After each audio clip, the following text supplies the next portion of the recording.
How are you?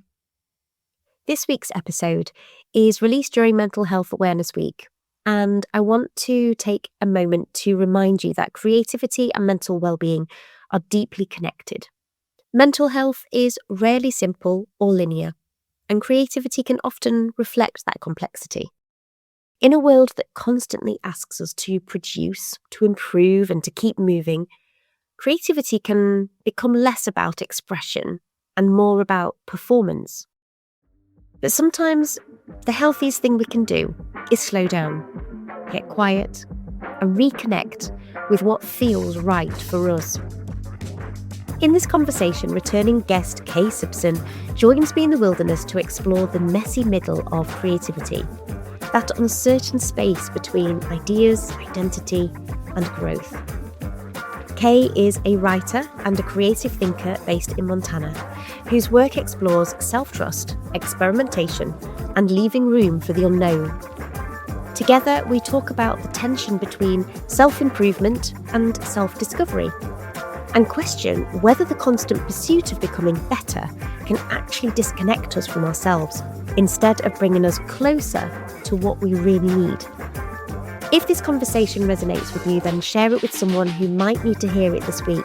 And remember to subscribe to The Wilderness of Creativity wherever you get your podcasts from. You can also head over to Substack or YouTube and follow us on socials to join in with our creative conversations. As always, thank you for being here. Your feedback really matters, so leave a review and get in touch. Take care of yourself this week, and remember, you're not alone.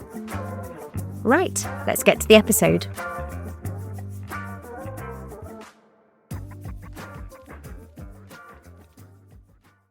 Okay. Oh. So the card that's come up for you is be there for others, but never leave yourself behind. Oh my gosh. Oh my gosh. I love that. It feels very fitting for all the things that I feel like we're going to talk about today. So, How are you? How have you been since we last chatted? Because it has been a little while. well, I I feel like there's before everything last year and then there's like the last year of my life, and I feel like two separate things. So I can't quite remember where I was at when we last talked. Again, I should listen to our conversation again. Um but I will put a link in the show notes. Um, thank you. That'll help me. Um, the last year of my life, I basically January of 2025, I put a pause in a lot of my business stuff, and just focused on the clients and projects I had currently work going on, and I wasn't trying to do anything else with it.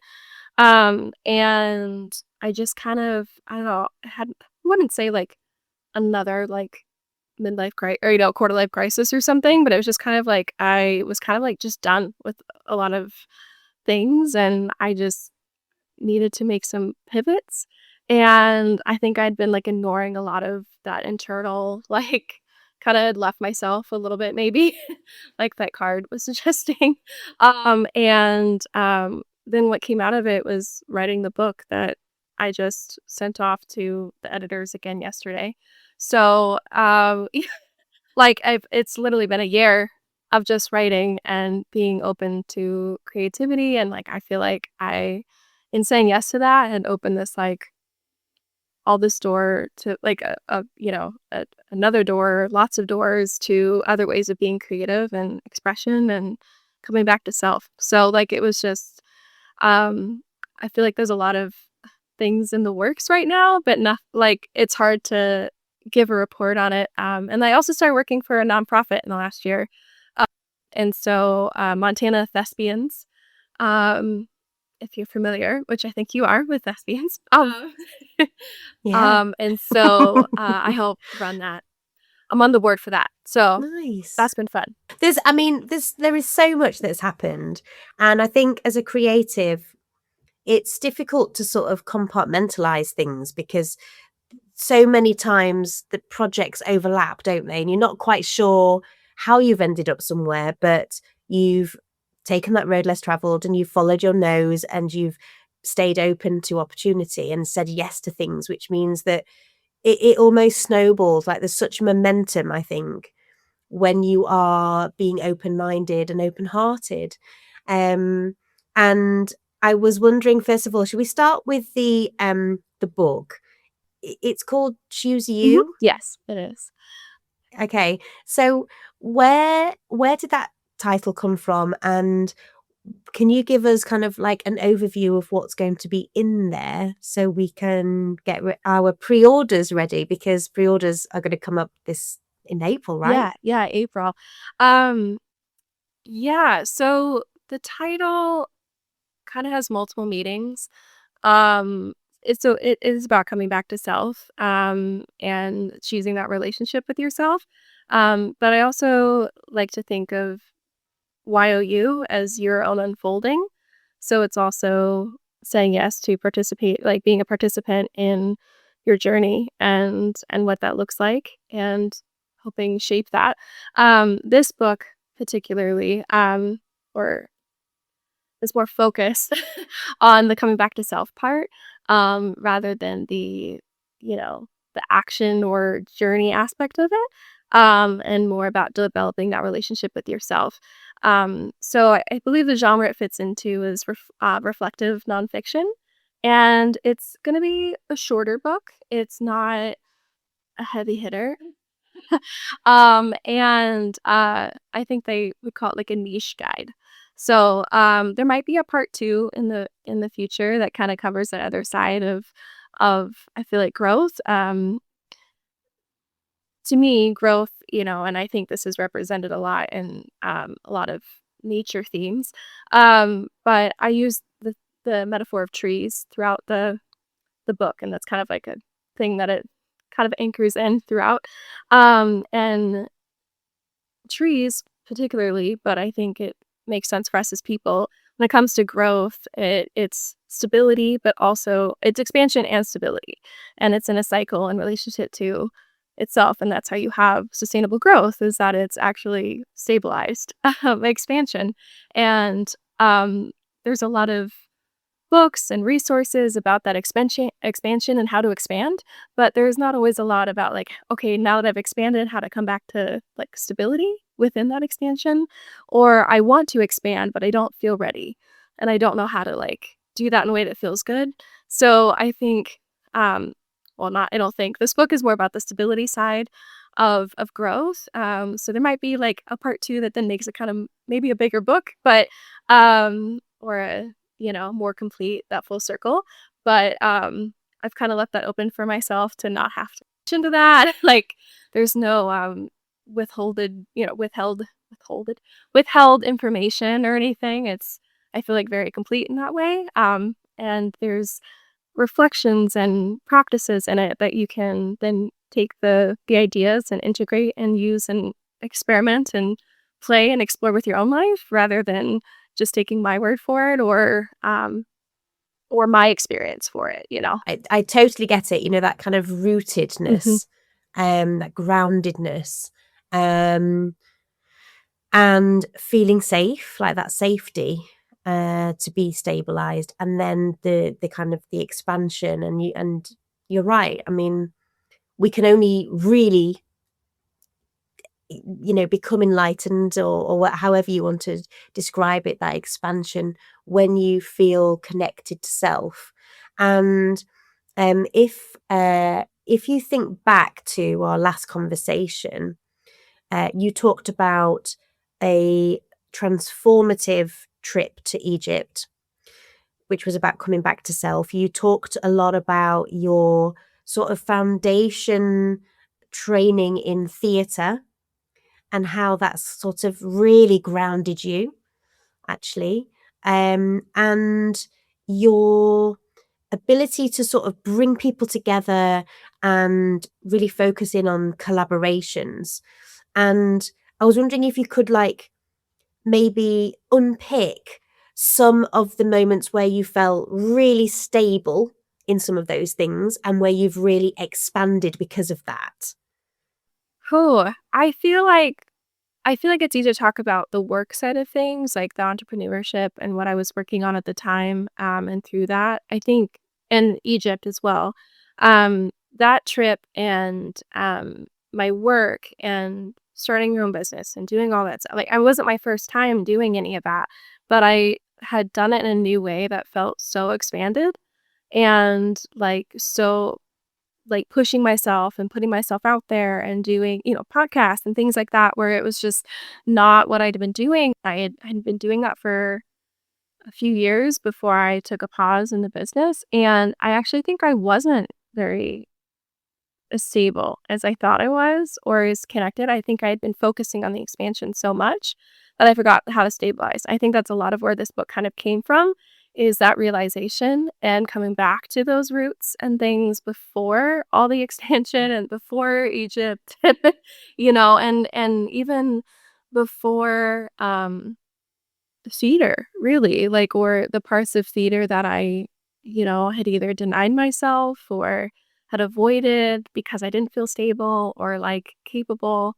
So I actually feel like it's coming back to, like, the whole journey's been really coming like, learning how to come back to my core self, not just that, "Oh, I'm okay here in this setting." It's like, "Wait, who am I?" Like, what is the essence of me that's underneath stories or feelings or beliefs about myself or what happens in my life. I think I'd gotten too caught up in again the other side of growth that had to figure out how to come back to the other part. Mm. And I think so often we focus in on, we talked about it as well, that hustle culture about always reaching for the next best thing, always wanting to do more. We move the goalposts for ourselves so often, don't we, without really acknowledging what we have achieved, where we have grown, the lessons, the challenges that we've faced and how we've overcome them. Have you read my So book I already? really hear Did I that. send you a copy? Because I feel like I would love to read a copy of oh, I'll it. send you advance copy once I let me get through the next round of I would editing, love but, that. like, so it's not Yes, I would love that. yeah.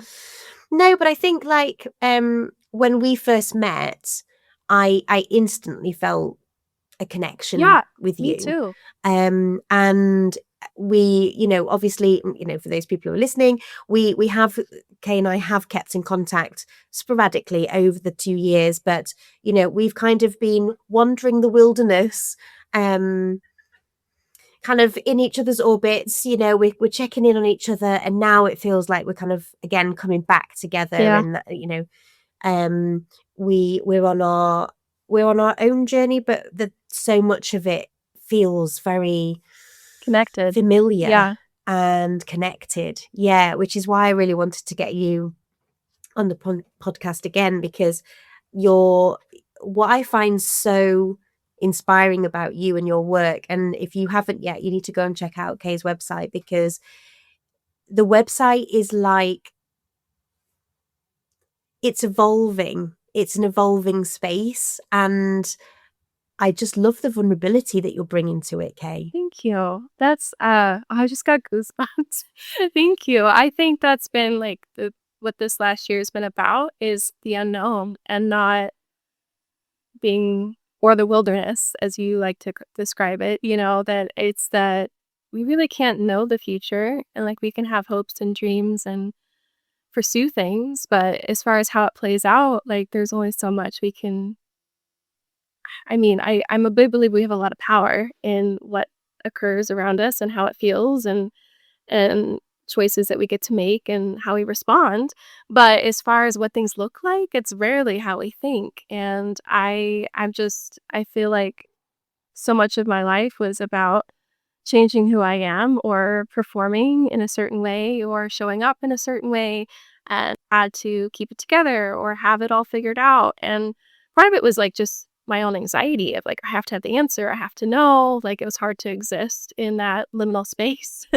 And I've just leaned in fully the last year and I really have no clue what's next for me. I have some things in the works, but like you said, that website is like, there's very little on it right now, but hopefully when someone hears this, like it'll be more evolved in there. But I've been kind of in a standstill because of the book to like be able to look at and create and post other things or and play as much as I want to.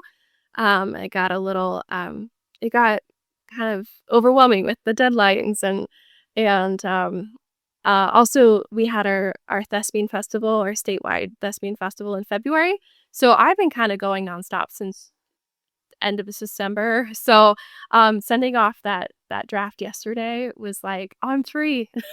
Like, and I purposely planned this podcast to be like, I'm done. We're good. Like, I don't have to be stressed about anything. So um yeah, I think thank you for speaking to that vulnerability that I feel like I have been embracing, and it's less scary now, and I feel like it's okay to just to be in it, and, I think that's again, that coming back to self is the only reason why it's been possible to not know, so So you handed in what draft was this? The second? oh my First or gosh, I did, second like, draft? I actually, like, rewrote the book, like, 3 or 4 times. It just wasn't right. No, and this It is it. wasn't It right. has to be right. It has to be right. It has to be whatever version it was. You handed it in yesterday. Yes.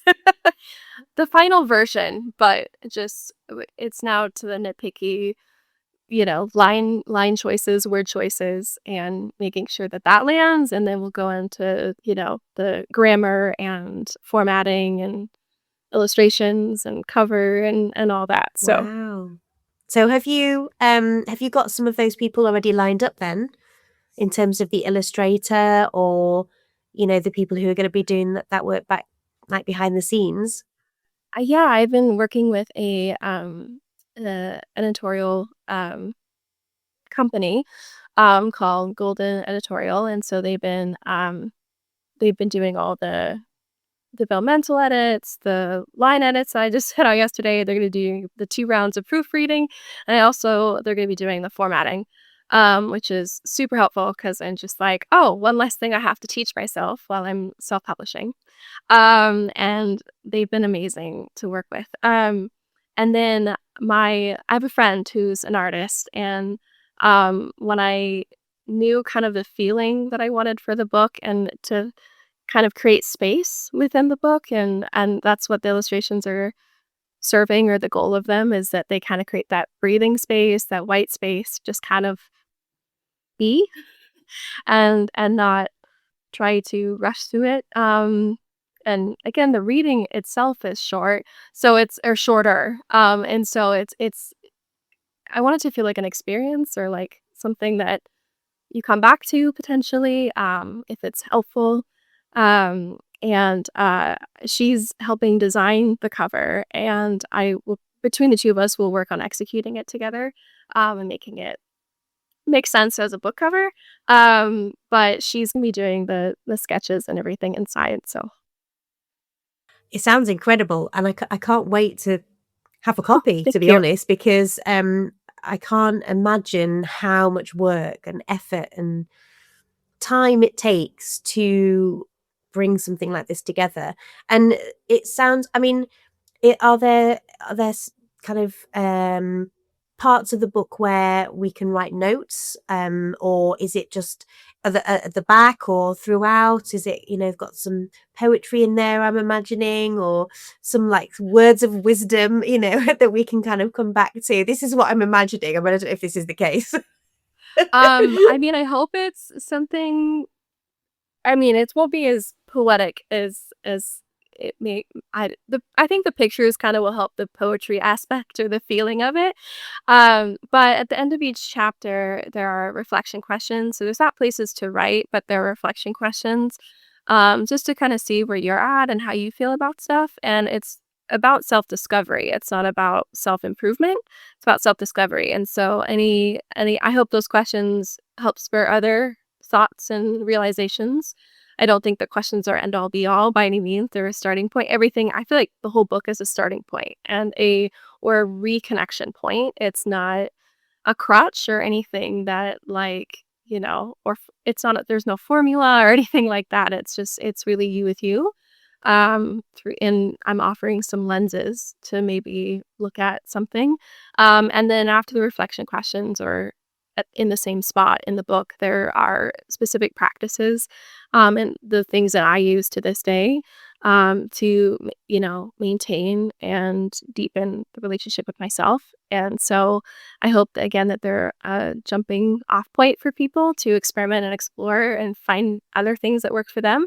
In addition to a lot of, whatever resources they're interested in, whether that's like more spiritual healing or mindset work or goal setting or, whatever they resonate with. I've tried to keep the language and everything very broad, specific, but as far as the feeling or like language of the book, it's very generic in the way of I wanted just whoever to enjoy it, and so that doesn't necessarily it's not very like spiritual or super healing or any of those kind of things. It's more everyday language.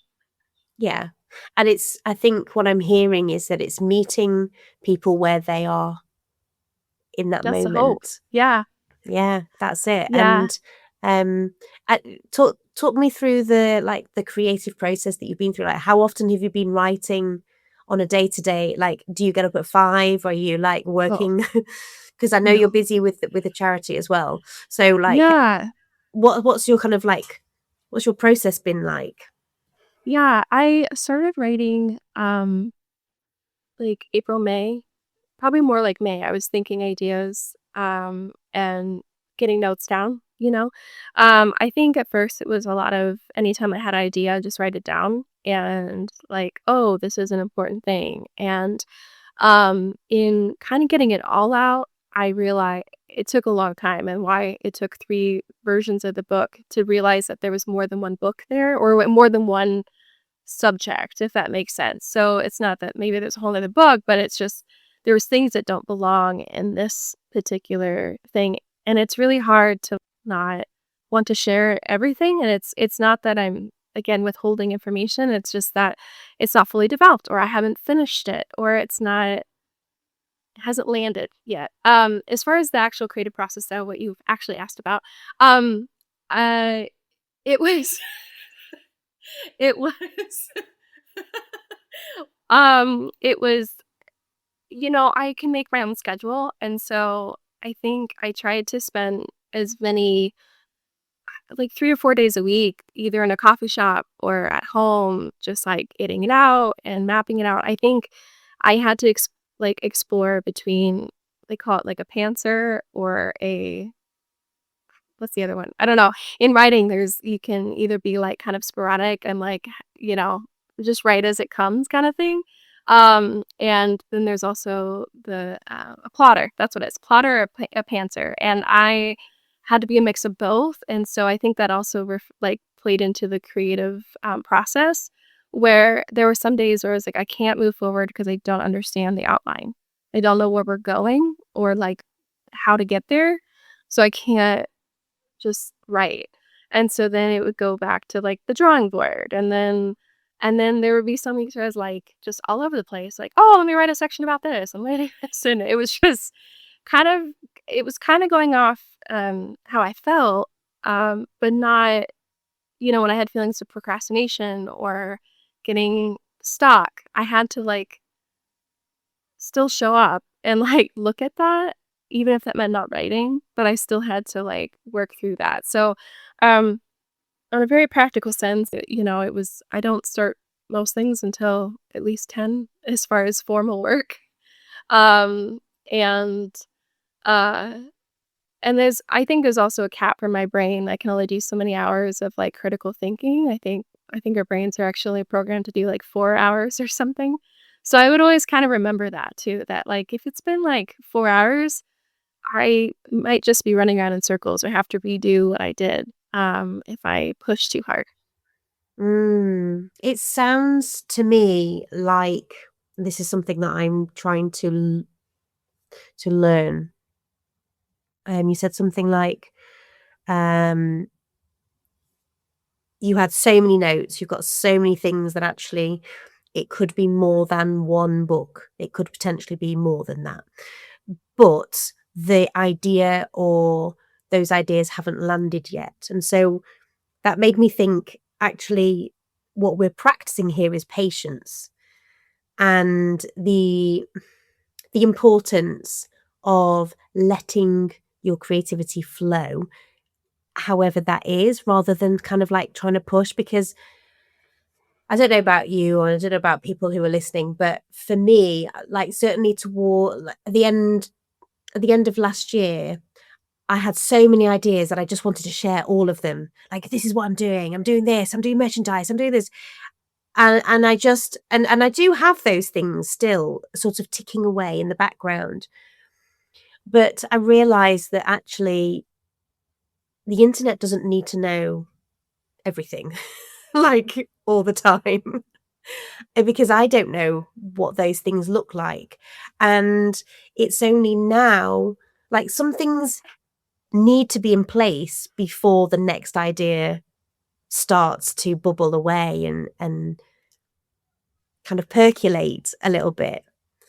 And it sounds to me, I'm just thinking of, you know, your website with exploring the space where that creativity and change meet, and this gentle growth. Gentle is kind of nurturing, it's patient, it's kind, it's fulfilling, it's, you know, all of those yummy adjectives that you think, oh yeah, I just want to be in this little flow, this moment. Did you does that make sense? Yeah, no, it totally makes sense. What was so hard was because I opened the door and said yes to this idea and this vision to like basically put everything else off to the side, like write it down or feel and get excited about things or explore a little bit like in my free time outside of, working hours, so to speak. But I started a notebook full of ideas and thoughts and things I want to try. And I let the excitement of those help fuel to get like done with what I was doing. And but I haven't pursued them fully yet. I actually made before the call, I was like making all these lists of like organizing like all the different things I've kind of built up and want to play with and what that looks like. And I feel like one phrase that helped me get through a lot of like either getting stuck or wanting to push through or wanting to like start the new project, but not quite having what I needed was just, or not knowing those pieces yet, was I always have what I need when I need it. And so it's like, if I just, that's my own like one of my little affirmations I use. And it helps keep that, I guess, the anxious energy, like, separate from the excited energy of, "Oh, I have this idea and I'm really excited and I can't wait to pursue that," without this like, "Oh, I need to, like, do it now or figure it out," and if it's not flowing, then I can go, "Okay, this isn't a right now thing, but it's in the notebook, it'll happen," and I'm also going to play with, working and focusing on one project a month and see where that leads. And as a creative or someone that likes creative things, that doesn't mean it's an outward facing project. But there's so many things I want to try and I want to do or get better at. And I think it's hard when you have an expectation or a specific, like, I will call out, like, writing a book is not easy. And like, if you're wanting to pursue writing, like, that's not necessarily the first step. I wouldn't necessarily go that route again. It had to be this way for a reason for me, but that's, like, a very, like, personal thing, and, because of writing this book, I now really wanna work on my writing craft. This book wasn't really about the writing for me, it was about the content. I didn't want it to suck or sound bad, um, but, like, I know that my writing could improve. And so that's also another thing with, like, having creative thoughts, it's like or ideas, it's like also meeting where your capabilities are and treating it more like a project or an experiment rather than this is the book that changes everyone's life. Like that's not what this book is, like, or even my life, right? Like it's changed me for sure, like internally, but it not putting it on this pedestal of perfection or the end all be all of, um, just creating something to create is, important. It is enough. And I'm gonna come back to something that you said earlier, because I'm by the way, when I'm looking down here, the people listening won't know what I'm talking about, but obviously I'm looking down, I'm making notes. But you said, that the book is about self-discovery, not self-improvement.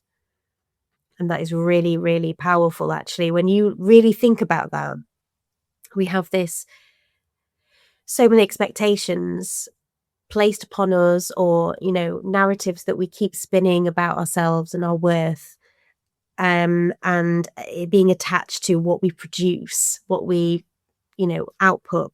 But, this is about self-discovery, and you being enough as you are, and your creativity being enough as it is.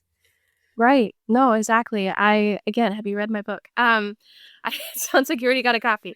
No, no, it's exactly, I mean, you're picking up on that exactly. And I mean, the question that really I feel like anchors the book is that, or the idea is that we don't have to change in order to grow. We can just have a deeper relationship with ourselves, and that growth naturally will be there. Like, we can just grow more of who we already are.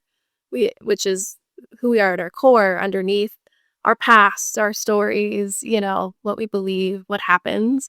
I think we're all individual that way, but we're also all connected. And um, the more that you know who you are on that deeper level, then you get to grow from that and just in that connection. Because when you know who you are, you can respond to change happening outside of you in a way that's, true and, what's right for you. So, yeah, my whole thing is that you don't have to change who you are. You should just be more of who you are.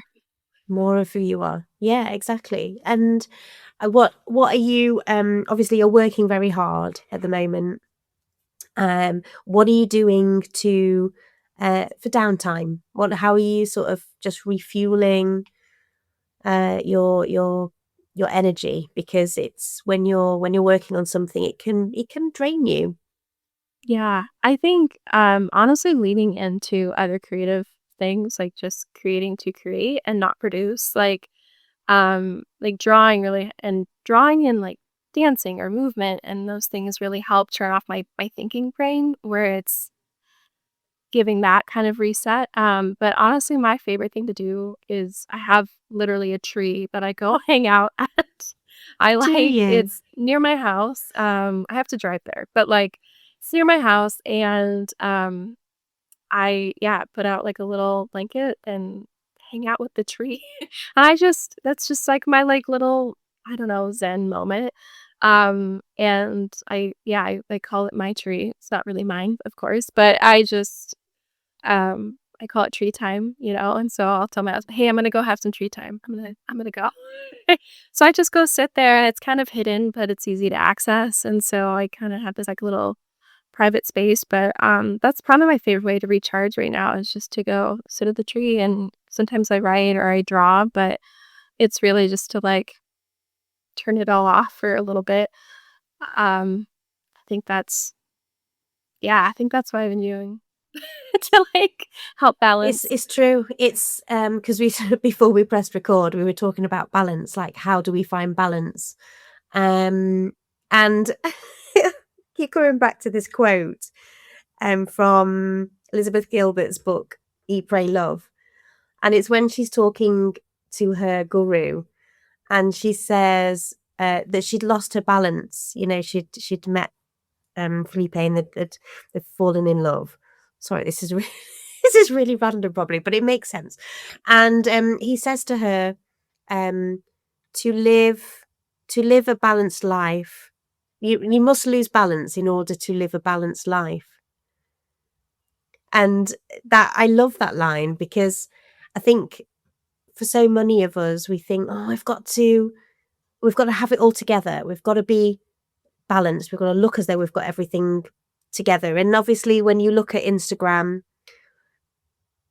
it's awash with people who have made it, who have, they've done the work, and it's the highlights, the highlight reel. And whether we like it or not, of course, we still compare ourselves. It's human nature to compare ourselves to things like that. But you made the decision to come off Instagram, didn't you? I think, was it maybe last year? I don't remember when. I think it was probably about a year ago now. Um, and It was really helpful for me, and comparing kind of became less or the not having the answers, but I think also just, like, anytime I can get off my phone and, you know, it or a screen, just in general, because you can kinda lose yourself in TV or, like, YouTube videos or whatever. You can kinda get zoned in and too zoomed in, and kind of forget to be in your body, and you become like a head or eyes just seeking rather than, like, feeling, you know? So yeah, I got off there. I was still on TikTok for a while just for, like, personal reasons for the most part. Like that I preferred that app for the time. I mean, a lot of things have changed in that for the app in my country, but I actually have the last couple months took off TikTok off my phone. I haven't just, like, gotten rid of it, but it's not on my phone, and it really does make a difference to, like, be able to check in on it if I want, but I just not having it downloaded. I'm spending less time on my phone, or the things I am doing on my phone are things that, like, actually bring me joy, like a silly, like, hidden object game or something, or a puzzle, like, or whatever. Like, if I'm doing something, it's, like, something little or silly like that. It's not this all-consuming thing, but it's hard to find that, like, I mean, a lot of people use those platforms for their businesses or to connect with people, and so, I've been in this limo space and able to take a step back, but I'm having to reevaluate where I'm putting my time and energy.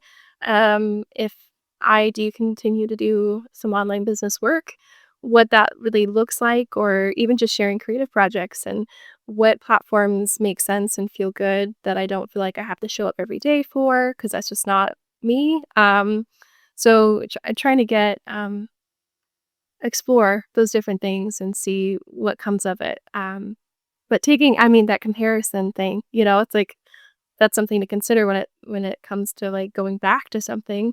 I don't think I'll go back to Instagram, but, But I suppose with the website, you're kind of creating your own home, aren't you? So you have the control over what you share, when you share it, the traffic and all of that sort of stuff. So I think I think if there are creatives out there who are thinking, social media doesn't seem to fit in with what I'm doing now, maybe just take a step back and reevaluate it and really look at how you're using it and why. I think that's the key thing because for me, I just found the pressure of posting every day just, yeah, so time consuming, especially when you're working as well, because you end up filming yourself eating your breakfast and you think, what am I doing?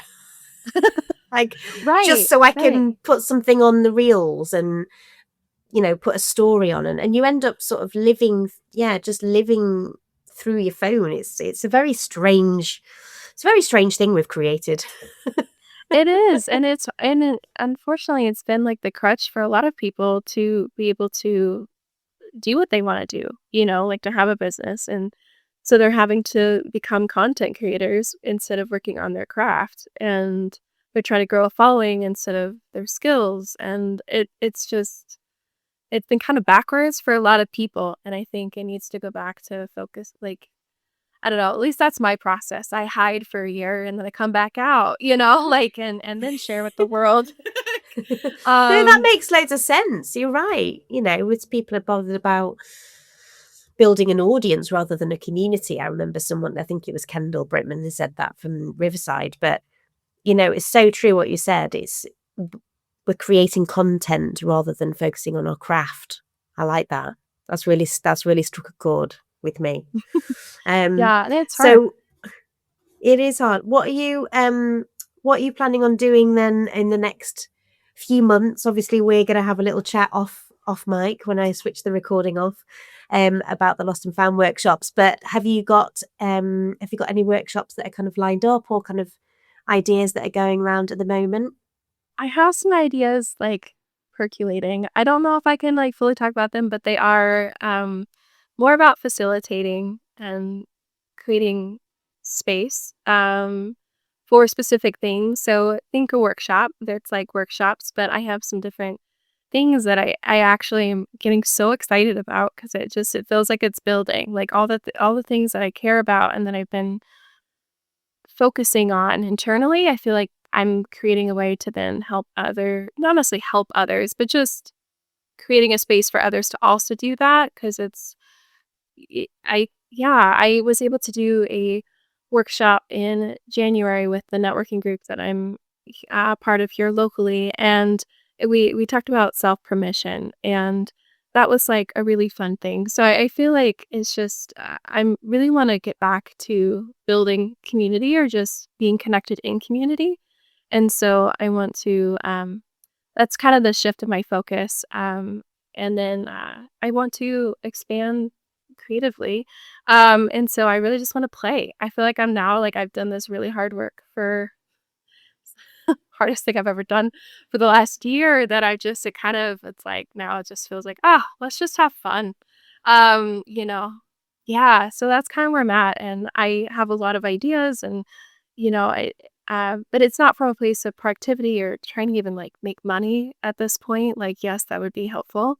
And I don't know what that looks like for me moving forward. I was able to take a step back for a while, but like now it's like I need to we're still in a world that's in transition where we still have to pay bills. I mean, there's hope. I mean, Ireland just recently started the basic income for artists, and I feel like I'm like, "Oh, more of that." So I'm like holding out for more change and progress like that in our society where creativity gets to be um seen as valid, and important to our culture and community and connection and joy. And so yeah, obviously can't really speak about specifics, so I apologize. But workshops and facilitating experiences is kind of where I'm heading. There's so much pressure to know all of the answers, and the whole point of the wilderness of creativity is just to go, yeah, I'm figuring this out as I go along, and I've got some ideas, and I don't know what they are yet, but I'm excited about it, and that's the whole point, to be excited about what we're doing and embrace the unknown, the messiness, the in between stage. Yeah, I'm just trying to follow the breadcrumbs. Exactly. Yeah, just trying to, when I get inspired, like, oh, what is that? Let's look into that, Yeah. and see what we can do with it.